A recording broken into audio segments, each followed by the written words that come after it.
Guys, we've reached it. Are you guys ready for your headliner? I know it's late. I know we're at the tail end of this, but I need a little bit more energy than that. Guys, are you ready for your headliner? She's hilarious, all the way from New York City. She has a special on YouTube called Queer Enough. She's a staff writer for Going Down with Ella Yerman. Start clapping, and give it up for Sunny. Elaborate, everybody.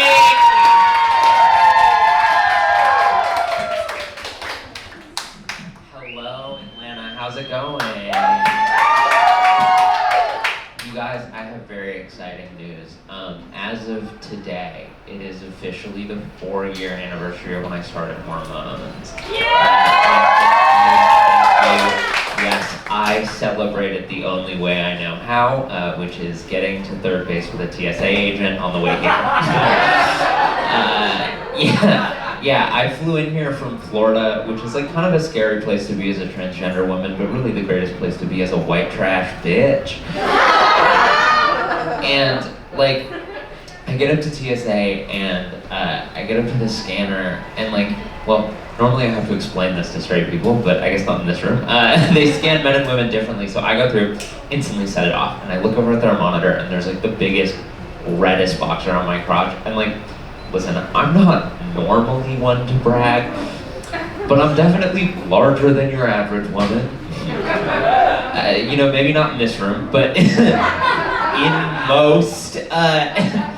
And so like, when I was traveling here, I was like, okay, I don't want to have to deal with that again, right? So I get up to the TSA agent and I beckon them over and I go, excuse me, I am transgender, my genitals will set off your machine. And the entire airport goes silent. There are 2 things you can say to shut down the airport in Pensacola, Florida. and that is I am transgender and I am transgender but in Arabic.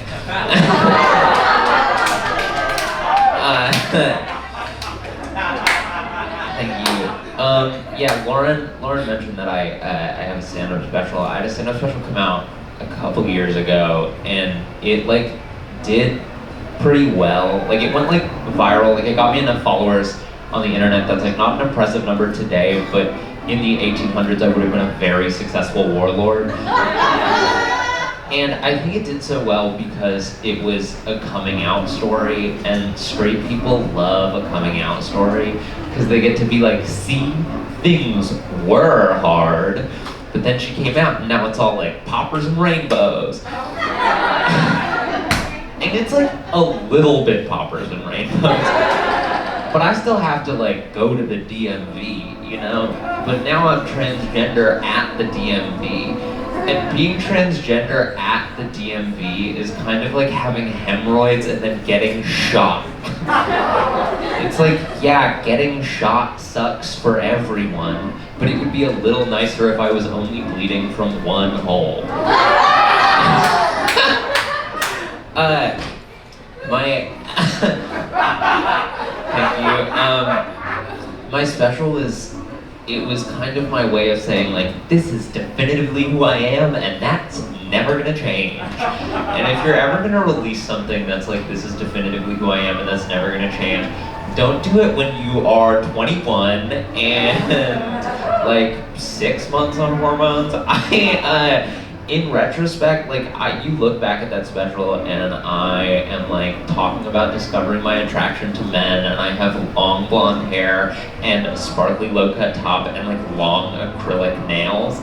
And so that's like less definitively who I am and more like a before picture, you know? It's like a before picture from a PSA about the dangers of lesbianism. Thank you. So this special goes viral and I get a bunch of followers on the internet, but then I have to stop being online because videos of me get posted on Libs of TikTok, PragerU, and the Daily Wire. So yeah, thank you. Oh, we got fans. Yeah, so if I ever end up on Fox News, baby, that's an EGOT.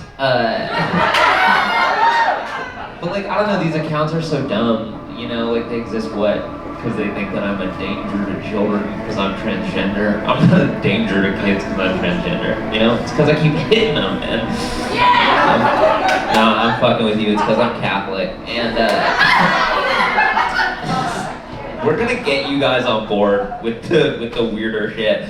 But it was a really scary time. I started getting death threats sent to my email, which, to be fair, is like the least scary way to get a death threat, you know?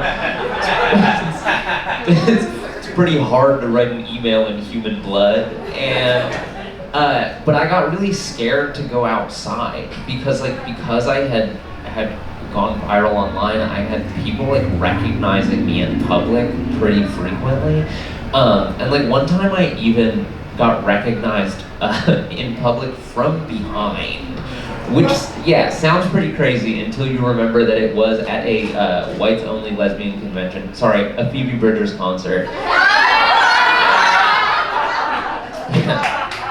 Yeah, I went there. I went there with my ex, who was not white, and she got very mad at me because at one point Phoebe told everyone to put their hands up, and she goes, "Oh God, it looks like a Klan rally." And I was like, "Fuck, my bad." My ex and I, we had been dating for like 4 years, and then we decided to do what every stable couple does after 4 years, and open our relationship. And thank you. For those of you who don't know, who am I kidding? For those of you who don't know, an open relationship is when one of you wants to move on, but not until they have someone else lined up. Frankly, that's the best that joke has ever gone in a queer room. Yeah, I know. Gay people hate that one, but when I am on tour and I do it in the Midwest, it's a bunch of 40-year-old women being like, "I knew he was trying something." We had been dating for 4 years, which meant that we had been dating before I transitioned. And like, you know, she was getting my name and pronouns right, which ally, but like not a lot of the dynamics of our relationship had changed. You know, like I was still like opening doors for her, and we were still having like straight sex, you know, like the kind that you find in the Bible. I'm sorry. But like my dysphoria had gotten really bad, so I could no longer like rock her world, you know? I was kind of like pool noodling her world. Okay, if you're not picking up what I'm putting down, like, not even al dente, you know?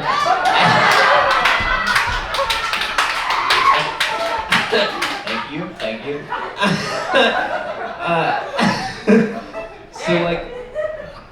So we open our relationship, and then we do what any couple who just opens their relationship after 4 years should do, and we move in together.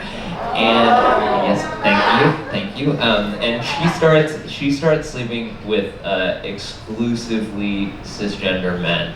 And by exclusively cisgender men, I mean exclusively one cisgender man. And like he was over at our apartment so much. She also did it in our shared apartment, and he was over at our apartment so much that one time I saw him come out of our shower with the towel wrapped around his chest. And listen, I had only ever seen one man do that before, and that had been me 5 years ago.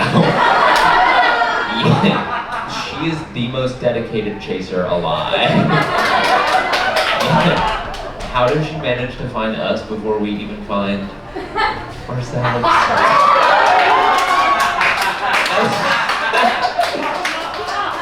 You guys are such a fun crowd. I love that it's like 50% laugh and 50% groan. I also love that it's kind of split. We got like laugh quadrant and the groan quadrant. But yeah, so I told her to stop. I was like, hey, like, it really hurts my feelings that you were seeing this guy. And she was like, sucks to suck, nerd. And, which is not a direct quote, but it's pretty close. And so like, it sucks. Like cheating on your partner in your shared apartment is such a bold move, you know? Like, I thought I was the girl with balls. And another groan. And so, but it's like, and I know, like, is it, like, it seems like hard to cheat if you're in an open relationship, but listen, women can do anything they put their mind to. Yeah, including great evil. Yeah. If Hitler was a girl, Mama, we'd all be rocking Coco Chanel right now. I love trying new stuff and getting mixed reactions. So we break up, and I love being able to say that on stage because it makes it sound like I was like, these are my boundaries, and she was like, I don't respect those, and then I broke up with her, and not that it took like 5 months, and we break up, and then we continue to live together for the next 8.5 months, and okay, so now it's an all-ground friend, cool. And so we're living together, and at one point I go to get an industrial piercing, which is, I think, the most lesbian piercing you can have. You know, it's like, yes, I want a wound that never heals. It's like having my relationship with my father on my ear. And fuck.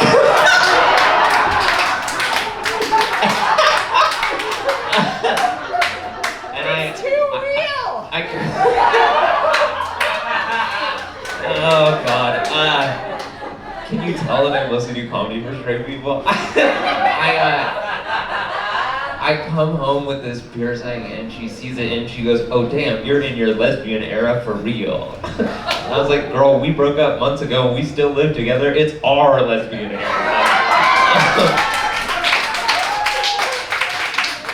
Yeah, so from there, I decide to come out as a lesbian, and being a transgender lesbian is kind of a weird thing to be, because it's like I spent thousands of dollars on hormone replacement therapy, but truly irreparable strain on my relationship with my family just to dress like exactly how I dressed as a teenage boy. Yeah, it's like the further I get in my transition, the more I look like I'm like 2 months away from starting T.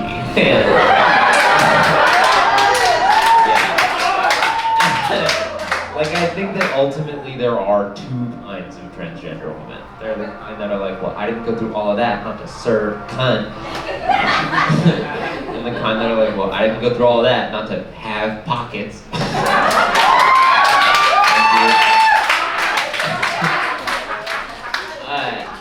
And I don't know, like, I just think that this...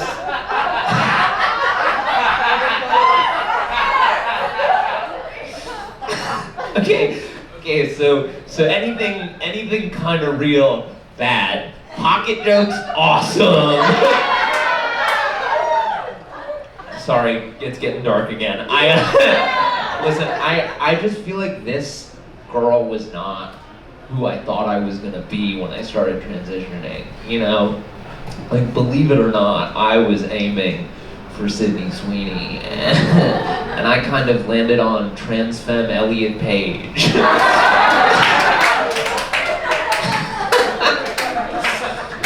No, should I do this? You guys are gonna hate this one. I'm gonna do it anyways. Yeah, thank you. I am a Gold Star lesbian, which means that I've never slept with a man. I'm also a Gold Star transsexual, which means I've never attempted suicide, and...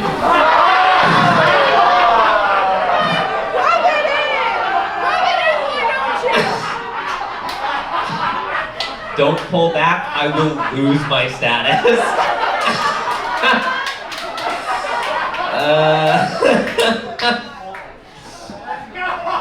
Oh my god. No, but eventually my ex moved out, and I started like dating again, and for a while I was being like really slutty, which meant that like if you ever see me with like a little bag, my dick's in there, and I think thank you, and I think that like I don't know, conservatives are so worried about what genitals are in my pants that no one's ever stopped to wonder what genitals are in my bag, and so that, but then eventually I did what any good lesbian does, and fell in love despite telling myself that I really should not do that. And I started dating someone who is non-binary. Would you say it with me? Sucks. No, I'm kidding. I'm kidding. Yeah, they're non-binary in the sense that they're both the ball and chain. You know what I'm saying? No, I love my partner so much. My favorite part about dating my partner is that they have never sugarcoated anything they've said even one time. I cut my hair and I was like, how do I look? And they said, like an elementary school math teacher from Maine. I was like, that is so specific. Anyways, so that kind of leads me to where I am now, which is like, I had all the traditional markers of success. You know, I had like a stable, long-term relationship, and I had naturally blonde hair, which as a woman who grew up in the early 2000s, I was told that that's like the second most desirable thing you can be outside of like a robot that turns into a car. And I had like, and I was like famous, not like actually famous. Like I was like transgender famous, which is not actually famous. Being transgender famous is kind of like being the coolest kid at math camp. And wow, okay.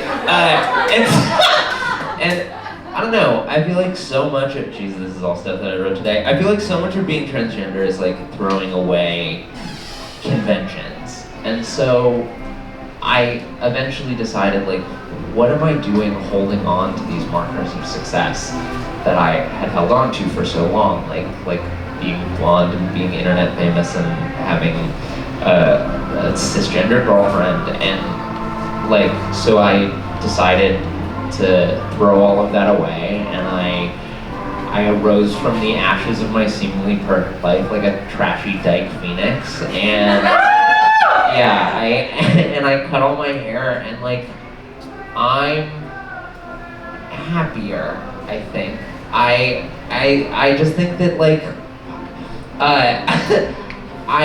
I still have to go to the DMV, but I would rather be transgender at the DMV than like cis with a perfect life, you know? And okay, we're gonna, sorry, that got weird at the end. I'm trying really hard to write an emotional closer for this new special I'm working on, and I'm very good at making weird jokes about suicide and very bad at like being earnest with my emotions. So we're gonna end on like a real joke, I think. I recently switched from hormone pills to hormone injections. I have been calling it my she-heroine. And one of the weird things about hormone injections is that it's given me baby fever. I don't know what to do about that. I'm just pacing back and forth in my room like, I need to find a way to get access to children.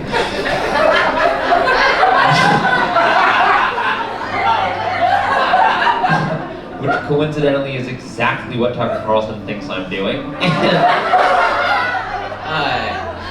And like, I don't know, I eventually got a job working with kids. I teach stand-up comedy to middle schoolers. They should not have that power. Yeah, the other day, I had to tell a 12-year-old white boy that it was probably not appropriate for him to be telling jokes about the assassination of Dr. Martin Luther King. And in response, he said, well, maybe I just need to find an audience that isn't a bunch of white women in their 40s. And to be like, okay, first of all, I'm 25. And secondly, bitch, you better watch yourself. You're about to make me commit the world's first after-school shooting. And I will end on something that my mom heard that joke the other day, and she texted me and she was like, just one note. School shootings will never be funny. And I was like, you can hear people laughing in the audience. My mom loves to give me constructive criticism. This is a tattoo of my mom. And the thank you, and I got it, and I sent her a picture, and she didn't say like, oh, that's cool. She said, my ankles are not that fat. So now anytime she shows one of her friends that I have a tattoo of her, she stretches out the skin on my arm to make her ankle skinnier. Anyways, I got off topic. When I was at the doctor, she told me to take my shirt off, and when I did, she went, oh my God, those are incredible. Yeah, thank you. So I've now officially been diagnosed with great tits. Yeah. My medical chart just says, awooga. All right, thank you so much for your time. I'm gonna be doing that stupid indie artist bullshit where I'll be selling merch that I made out of my backpack after the show if you're interested in that. And thank you so much to Southern Pride, Queer Pride. You guys are so awesome, and I'm so excited to go to the events this week. Have a lovely night.